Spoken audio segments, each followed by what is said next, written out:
And dyeing in Christ అది అనుదిన క్రతువు. పొద్దున లేచిన దగ్గరనే పొద్దునే దేవుడు పాదాలు పట్టుకుని నువ్వు అడగాల్సింది ఏంటి? మనమే అడుగుతావు చెప్పరా, నన్ను కాపాడు, నాకు ఈ పని చెయ్యి, నువ్వే నన్ను నడిపించుకోవా, నువ్వే ముందెళ్ళి నాకు ముందు అడిగేది ఎన్ని. ఓకే, ముందు నువ్వు అడగాల్సింది ఇలా నన్ను చంపే, నువ్వు నాకు అర్థం చేస్తున్నావు. ఈ ప్రార్థన పొద్దున్న లేక నువ్వేం అడగాలి? నన్ను చంపే, నువ్వు బ్రతుకు. ఈ ప్రార్థన చేస్తాం మనం అసలు? ఈ ప్రార్థన చేసేవాళ్ళు ఉన్నారమ్మా? మనం చేయాల్సిన ప్రార్థన ఒక క్రైస్తవుడు ఎవరయ్యా అంటే తను మరణించి క్రీస్తుతో జీవించి, నీవు నేను మరణించి క్రీస్తు మనలో జీవించినప్పుడు నీవు నేను మనం ఏం చేస్తామంటే సజీవత్వాన్ని నిరూపించుకుంటాం.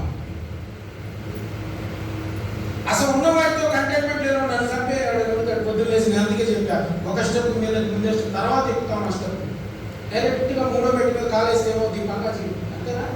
ఫస్ట్ స్టెప్ నీకు మూడో మెట్టు మీద కాలేస్తే ఏమవుద్ది? అంబులెన్స్ ఫోన్ చేయాలి, తీసుకెళ్ళండి కొంచెం కాళ్ళు ఎడమైపోయాయి. స్టెప్ బై స్టెప్ నీవు నీకున్న దాంతో కంటెంట్ గా లేకుండా లార్డ్ కిల్ మీ అని అడగలమా సార్? దేవా నన్ను చంపాయి, నువ్వు వచ్చి నాలో బ్రతుకు. క్రైస్తవులో ప్రధాన రుజువు అది.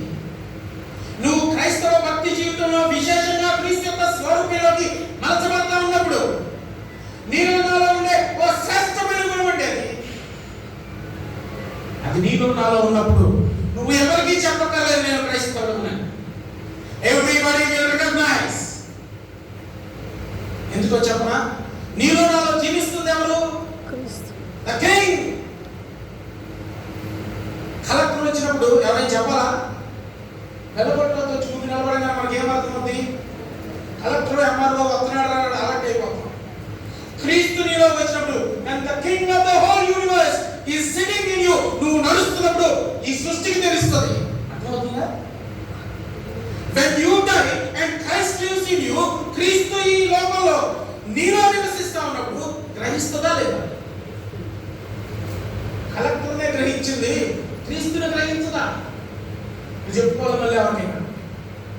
ఇలాంటి జీవితం కాలం మనందరూ కాసి ఉంటుంది కదా. మనం వెళ్ళగానే మనల్ని రికగ్నైజ్ చేయాలి. We all strive for this. ఈ జరగాలని నువ్వు చచ్చిపో. పొద్దున లేచి దేవుడు అడుగు, kill me Lord. నువ్వు వచ్చి నాలో. And if God resides in you, everybody will recognize. And the whole universe will recognize. When the emperor walks, everything will stand still. అది నీ జీవితంలో నా జీవితంలో నిజమవుతుంది. దేవుడు చేయడానికి కూడా ఇష్టపడుతున్నాడు. కానీ ముందేం చేయాలి? చచ్చిపోవాలి. మనం చచ్చిపో. మనం క్రైస్తవుడు అని డంకా మోగించి చెప్పినా ఎవరు? అది బా నీకు అర్థమవుతుందా? మనం సాము, మనం క్రైస్తవుడు అని చెప్పినా చూసామని ఇలాంటి చాలా మంది అంటారు. భక్త్ సింగ్ గారు అంత కార్యం ఎలా చేయగలిగాడు అనుకుంటున్నారు? ఎలా చేయగలిగాడు? అంతమందిని ఎలాగా టచ్ చేయగలిగాడు? చచ్చిపోయాడండి. He died. He asked God, kill me. వచ్చి బ్రతుకున్నాను అన్నాడు. నువ్వు నీ కుటుంబాన్ని తాకలేవా? నేను నా కుటుంబాన్ని తాకలేనా? Not about the multitudes. Think about your family and surrounding people around you. Your life will touch everybody. If you die, నువ్వు నేను చనిపోతే, if you are willing to die, God is going to do miracles in your life. చనిపోతే అది రుజువు. రండి కొరింథీయులకు రాసిన 2వ పత్రిక 4:10 చదువుతారా?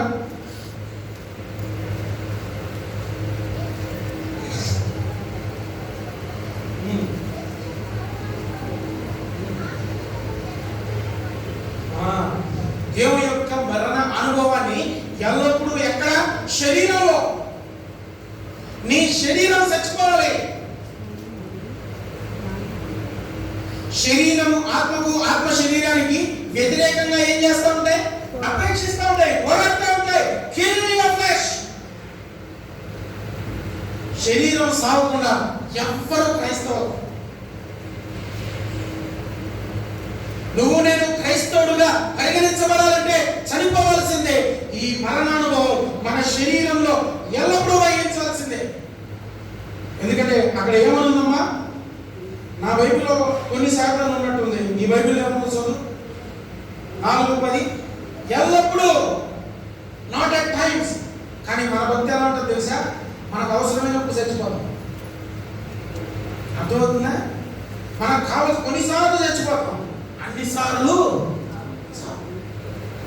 నువ్వు అన్నిసార్లు చనిపోతే నీ జీవితం నా జీవితం ఇలా ఉండదు. ప్రధాన రుజువు. ఇంకా 4:17 చదువుతారా? 2 కొరింథీ 4:17.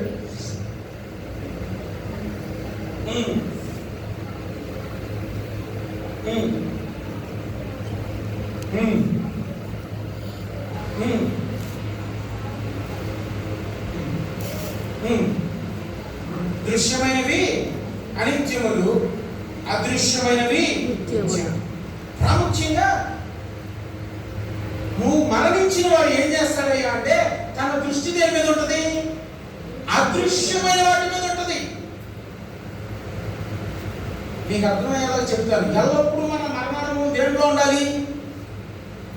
ఇందాక మన కొరింథీయులకు రాసిన పత్రిక 2వ అధ్యాయం 4:10 ప్రకారం మరణ అనుభవం ఎల్లప్పుడూ శరీరమందు వహించుకుంటాం. అంటే ఎల్లప్పుడూ మన శరీరం చచ్చిపోతుంది. దృశ్యమైన దేనికి కనపడతాయి? శరీరానికి కనపడతాయి. శరీరం చచ్చిపోతే ఇప్పుడు ఏం కనపడతాయి? దృశ్యమైన కనపడతాయా? అదృశ్యమైనవి కనిపిస్తాయి. ఇప్పుడు మీ దృష్టి ఎక్కడ ఉంటుంది? అదృశ్యమైనవే. నువ్వు మరణించకుండా ఈ అదృశ్యమైనవి చూడలేవు. పునాది గల పట్టణాన్ని అబ్రాహాము ఎలా చూశాడంటే శరీరంలో చనిపోయాడు. అందుకే తన దృష్టి ఆ నిలవమైన పట్టణం మీద ఉంది. కనబడుతుందా మామూలు కలపది? అబ్రాహాము నీలాంటి నాలాంటి మనిషి కాదు. మన వయసు కనపడుతుంది. నాకు కనపడతావు. మీకు కనపడిందా? మీకేమో కనపడితే తెలుసుకుంటాను. మరి పరిశుద్ధ గ్రంథం అబ్రాహాముకి ఆ పట్టణం కనబడిందని చెప్తా ఉంది. ఎలా కనబడింది? శరీరం నుంచి చనిపోయాడు. మరణానుభవాన్ని ఎల్లప్పుడూ శరీరం ముందు వహించుకున్నవాడు కనుక ఆ తన దృష్టి ఆ అదృశ్యమైనదాన్ని చూడగలిగింది. ఆ అదృశ్యమైనది ఏంటంట? నిత్యము. నువ్వు నేను చూచేయి కాలిపోతాయి, అవి అనిత్యాలు, అవి నిత్యము ఉన్నవి కాదు. కానీ ఏవైతే నువ్వు నేను చూడలేకపోతున్నామో అవి ఏంటి? అవి నిత్యము ఉండేవి. ఓ క్రైస్తవుడు మాత్రమే అవి చూస్తాడు. నిజమైన ఈ మెట్లు దాటుకుంటూ వచ్చిన క్రైస్తవుడు మాత్రమే చూస్తాడు. నీకు అది కనపడాలంటే ముందు ఇక్కడ ఉన్న వాటితో కంటెంట్మెంట్ లేకుండా చూస్తావా? ముందు ఇవి కంటెంట్ అవ్వాలి. వీటి మీద నీకు దృష్టి ఉండకూడదు.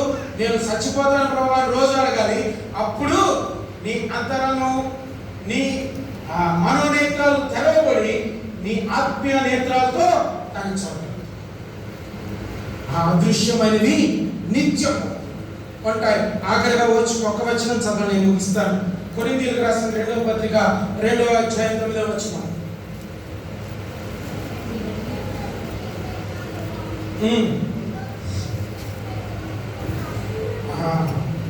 క్రైస్తవుడు ఎలా ఉంటాడు? చనిపోయిన వాడు అన్ని విషయాల్లో క్రైస్తవుల్లో నేను వచ్చే బాధ ఏంటంటే మన విధేయత ఎన్ని విషయాల్లో? కొన్ని విషయాలు. అవిధేయులేం కాదు, అది కూడా విధేయత ఉంటుంది. కానీ ఎన్ని విషయాల్లో? కొన్ని విషయాలు. మనకు అవసరమైన వాటిలో విధేయత, మనకు వద్దనుకున్న వాటిలో. అది క్రైస్తవ భక్తి జీవితానికి సరిపోయినది.